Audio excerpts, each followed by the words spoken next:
questions. And we will be starting off today with Becca and Mark. Oh, wow. Hi, I'm first. Always nerve-wracking. Hi. So I'm Becca from Tarkin Top Shelf. So I have a question for you. First of all, I love the character. Um, Jennifer earlier spoke of Crossroads for this season. So I have to ask, and I've been wondering, is this something Omega will tackle personally, as in Crossroads? Like the growth level, leaving adolescence behind, childish things behind, and how will that affect her? And that said, what's the difference between her now in this season versus where we left her behind in season one? Thanks, Becca. I think you've sort of hit the nail on the head. We have a time jump, and in season one, she was very much a naive youth. She'd never left Camino, so the physical wonder of being on different planets and the physical world was sort of what really amazed her. I think what we kind of move into for season two for Omega is this awareness of deeper themes of politics, of meeting communities and people who have a lifestyle that feels intrinsically unjust or unfair to her, and sort of she starts to investigate that. We also have mentors that she comes across who have different views about like what the mercenary life means. And I think overall it's this idea of identity, like who is she, who are the batch, and how do they choose to, now that they're free, how do they choose to spend their existence, and can they and should they advocate for a cause, or do they have a right just to exist and enjoy life and not be on missions, either their own or someone else's? Thank you. All right, and next we'll be moving to Sarah and Richard. Hey there, Michelle. Thanks for joining us. I am Richard, and this is Sarah from Skywalking Through Neverland. And we would love to know about your performance as Omega. Can you take us through the process of aging up Omega for season 2 with your vocal performance? Oh, thank you. That's an interesting question. So it's more that obviously for season 1, I had to work much harder to sound younger. Season 2 is almost in some ways easier to be a little bit older because it's closer to my own natural state. And it's really just like I sort of said, is the childlike wonder is tempered down a bit. And season 2, I feel, is a little bit emotionally darker and more challenging. So I think just because of the emotional stakes that we see Omega go through, the viewers and my performance was sort of, it was really easy to lean into like making her feel a little bit older because of the emotional stakes that our story takes her through this season.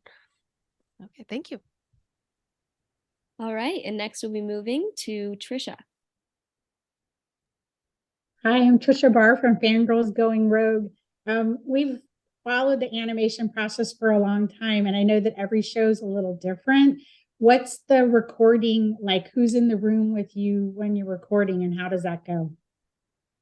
Hi, Trisha. That's a really fun question. I'm in New Zealand. I record in New Zealand, literally in my little studio in my house. So I am 100% by myself. And I get to zoom into LA and San Francisco. Our team is kind of spread between those two places.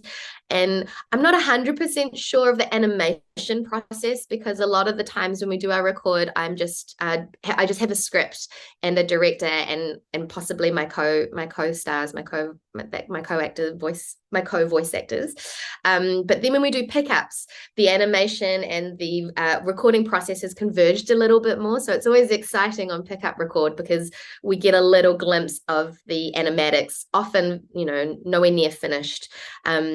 But that's when you really sort of see the direction and the mind's eye of the director bringing the vocal performance and layering it with, the animation beats. But really, in terms of what I do, I kind of work solely in the audio space until the very, very end. but they also record me. I think I have to record my face, and it's weird. Sometimes it's 6 a.m. in the morning, and and I'm like, oh, I pity the person who has to watch this video. But I think sometimes they might take some of my mannerisms and work that into their ideas for Omega. All right, and next we are moving to Brian with Full of Sith. Hey, I've got sort of a two-part question. I'm wondering how the Bad Batch have influenced Omega as she's moving into season 2, but also like in a real world situation, like how has Dee Bradley Baker influenced or mentored you as a voice actor in parallel with that? Cool, thanks, Brian. Yeah, obviously the Bad Batch brothers, I think I'd like to think that Omega and her brothers are on a more even playing field. I think you'll really sense that. It's not like she is trying to ingratiate herself to them anymore. And in some instances, we see that she has potentially a better insight into a situation, perhaps, than her experienced brothers. What I love about season 2 is that we'll get to explore more specific dynamics between Omega and each of her brothers, the individual personalities of them, and how Omega interacts with that is quite special. And I mean, obviously Hunter and Wrecker had really wonderful arcs in season 1, but Echo and Ted, we get a deeper sense of how Omega interacts with each of her brothers. And then with Dee, I'm sure you guys all know he's an incredible actor and very experienced and also incredibly generous. The fact that we live in different countries means that we don't often get to physically connect, but we got to meet in Celebration, I think, for the second time in person. And he was there then, and he was very generous, and mostly I think he's a shining beacon for how to he loves his job, and he loves all of you guys and the fan base. And I think I was a little bit nervous because I haven't really been a part of a big family like this, and he was just a very reassuring friend. And I ask him for most of the advice he gives me is sort of just how to calm my nerves before doing things like this, or like how to navigate my way through press stuff, because that stuff is completely new to me. Thank you. And next we're moving to James with Jedi News. Hi, Michelle. First of all, I just want to say that you're doing a fabulous job with the press and with all of us fans. So thank you very much for that, and keep up the great work. I wanted to ask you about your new costume. You've got a brand new costume. You finally got rid of those pajamas. And how did that feel? And can you talk us through when you first saw that costume and how you felt about your new hat as well? Just talk us through that process if you can. Thanks, James. Thanks for being so reassuring. That's kind of you.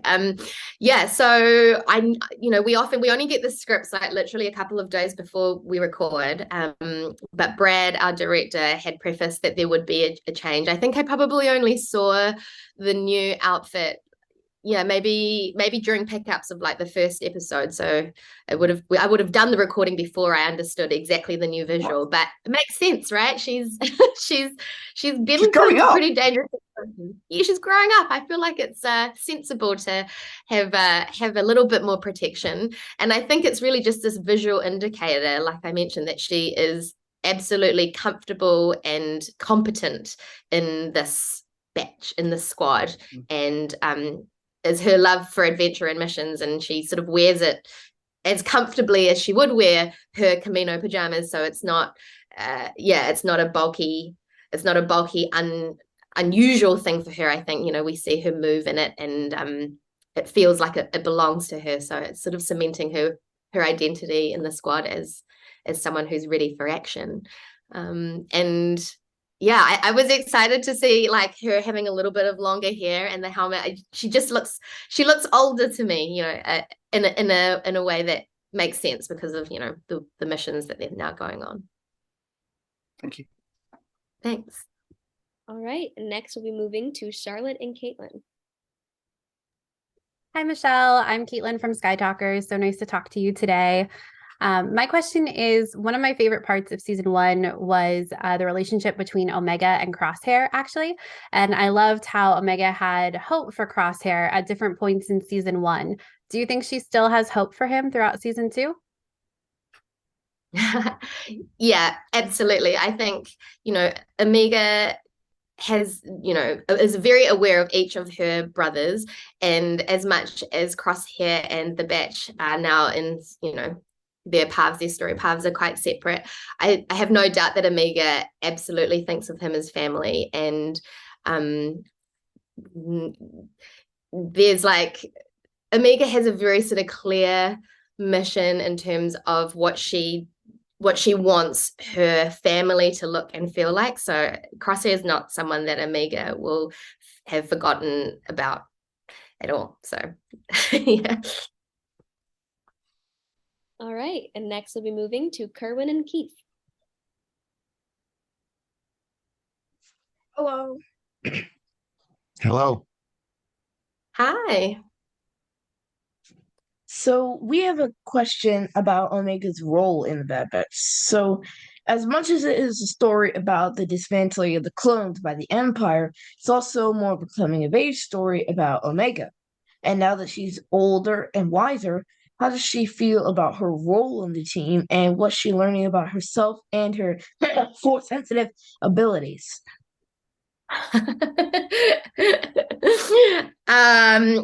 Well, to the second thing, I don't think she doesn't think of herself as that at all. She is a curious and empathetic soul, and I think what is dawning for Omega throughout season 2 is how passionate and aware she is that her and her brothers, especially I think in the first half of the season, how there isn't really much advocating for them as their own race or, beings in their own right. They're sort of very much considered assets or pawns that are being commandeered by various groups.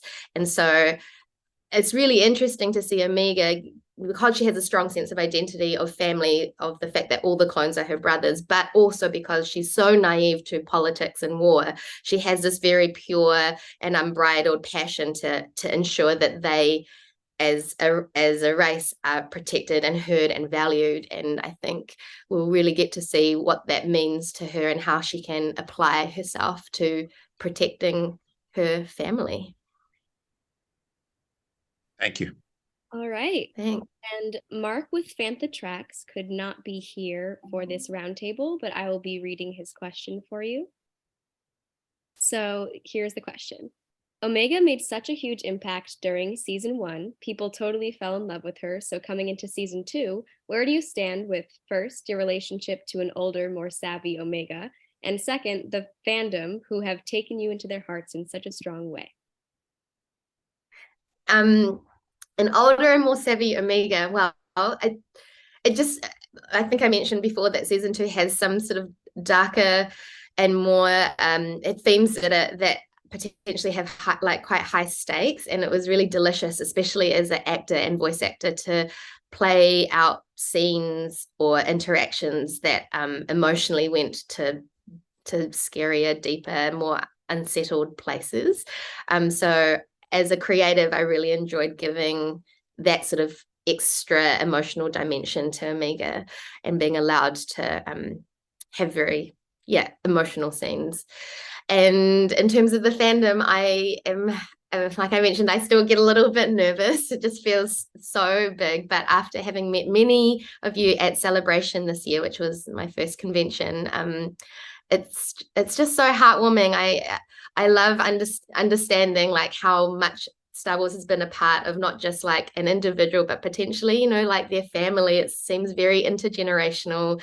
It also, across genders. And I one thing that blew me away at Celebration was just this unbridled sense of acceptance of everyone's individual entry into Star Wars. So as someone who's new, I just feel like even though I'm new, everyone's been very generous and kind, and it's a good community to be a part of. So thank you.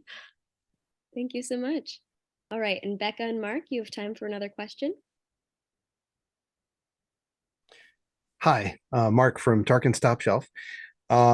So Dee Bradley Baker has been the one-man clone show for a decade and a half now, which is hard to believe. So how did you approach an established character type that he has inhabited for so long and create a new character that is a unique individual in her own right?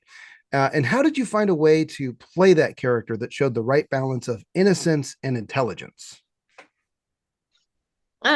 Thanks. Gosh, I had no idea that it was actually that long, but it's not surprising. He is incredibly comfortable and fluid in finding different voices for essentially the same character. As for myself, I think the fact that Omega is a young girl clone did liberate me quite a lot from having to sort of pick up where Dee had created. I also have the added lucky bonus that I am naturally gifted with the New Zealand accent, so I think I didn't have to work quite as hard as Dee is getting the accent right. And in terms of innocence and intelligence, I have to just take my hat off to the writers. I think the writing in Bad Batch is extremely well considered. They're also very generous as well. If when we're doing a record, if a line sort of comes across too adult, it sort of is immediately apparent. When I'm reading, I'm like, I feel like she wouldn't describe the feeling in this way, or this word feels perhaps too mature for her to use. Those kinds of things sometimes come up in recordings, and our writer, or Jen, our head writer, is often on the recording, so they're very generous in being able to work with me to find something that fits better. But really, it's just the deliciousness of voice acting, where they create a story and a scene and a world, and then when I record it, I imagine that I'm there. And yeah, I guess just the natural instinct for how I would say something with my imagination coupled together comes. That's what breathes life into Omega, and I'm glad that you think that it's working. Yeah, it definitely is. Thank you very much. All right, Sarah and Richard, you have time for another question. Oh, great. How would Omega, in her own voice and her point of view, how would she describe season 2 using the Omega voice? Using the Omega voice, do you mean looking back, knowing everything that's happened? Yes, from her point of view. Good question. I think from her point of view, it would be if there was a catchphrase, it would be it would be something like,